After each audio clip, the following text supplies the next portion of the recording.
ओम श्री दुर्गाय नमः। कीलक। ओम। इस श्री कीलक मंत्र का शिव ऋषि अनुष्टुप छंद श्री महासरस्वती देवता श्री जगदम्बा की प्रीति के लिए सप्तशती के पाठांग भूत जप में इसका विनियोग किया जाता है। ओम चंडिका देवी को नमस्कार है। मार्कंडेय जी कहते हैं, विशुद्ध ज्ञान ही जिनका शरीर है, तीनों वेद ही जिनके तीन दिव्य नेत्र हैं, जो कल्याण प्राप्ति के हेतु हैं तथा अपने मस्तक पर अर्ध चंद्र का मुकुट धारण करते हैं, उन भगवान शिव को नमस्कार है। मंत्रों का जो अभिकीलक है, अर्थात मंत्रों की सिद्धि में विघ्न उपस्थित करने वाले शाप रूपी कीलक का जो निवारण करने वाला है, उस सप्तशती स्तोत्र को संपूर्ण रूप से जानना चाहिए। यद्यपि सप्तशती के अतिरिक्त अन्य मंत्रों के जप में भी जो निरंतर लगा रहता है, वह भी कल्याण का भागी होता है।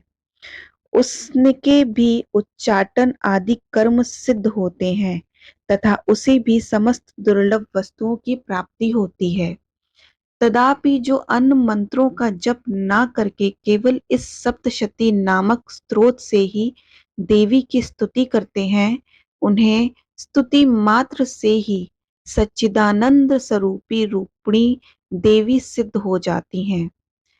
उन्हें अपने कार्य की सिद्धि के लिए मंत्र, औषधि तथा अन्य किसी साधन की उपयोगिता आवश्यकता नहीं रहती।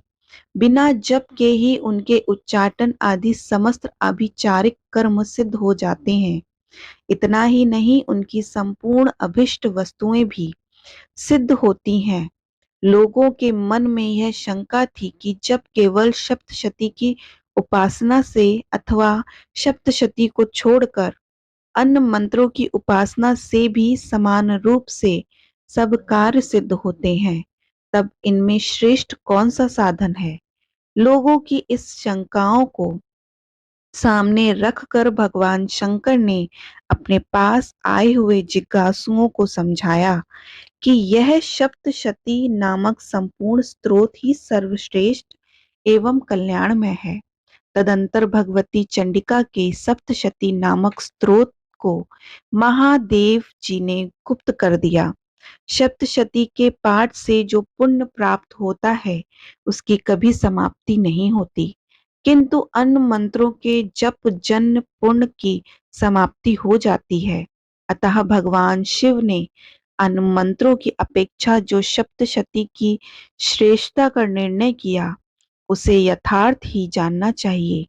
अन्य मंत्रों का जप करने वाला पुरुष भी यदि सप्तशती के स्तोत्र और जप का अनुष्ठान कर ले, तो वह भी पूर्ण रूप से कल्याण का भागी होता है। इसमें तनिक भी संदेह नहीं। जो साधक कृष्ण पक्ष की चतुर्दशी अथवा अष्टमी को एकाग्रचित्त होकर भगवती की सेवा में अपना सर्वस्व स्थापित कर देता है और फिर उसे प्रसाद रूप से ग्रहण करता है, उसी पर भगवती प्रसन्न होती हैं, अन्यथा उसकी प्रसन्नता नहीं प्राप्त होती। इस प्रकार सिद्धि के प्रतिबंधक रूप कीलक के द्वारा महादेव जी ने इस स्तोत्र को कीलित कर रखा है।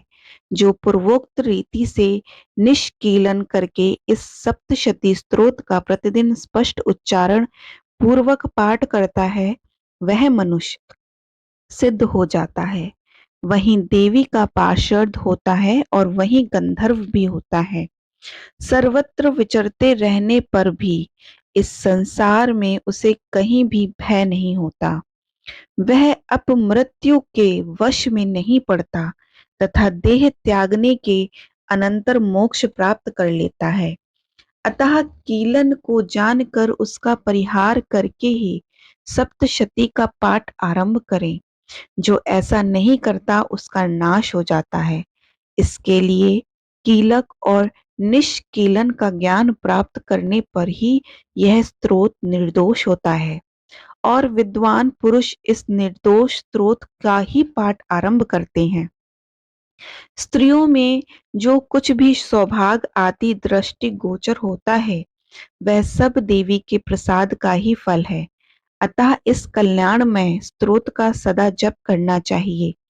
इस स्तोत्र का मंदर स्वर में पाठ करने पर स्वल्प पर फल की प्राप्ति होती है और उच्च स्वर से पाठ करने पर पूर्ण फल की सिद्धि होती है। अतः उच्च स्वर से ही इसका पाठ आरंभ करना चाहिए। जिनके प्रसाद से ऐश्वर्य, सौभाग्य, आरोग्य, संपत्ति, शत्रुनाश तथा परम मोक्ष की भी सिद्धि होती है, उस कल्याणमयी जगदम्बा की स्तुति मनुष्य को क्यों नहीं करते। कीलक स्तोत्र संपूर्ण।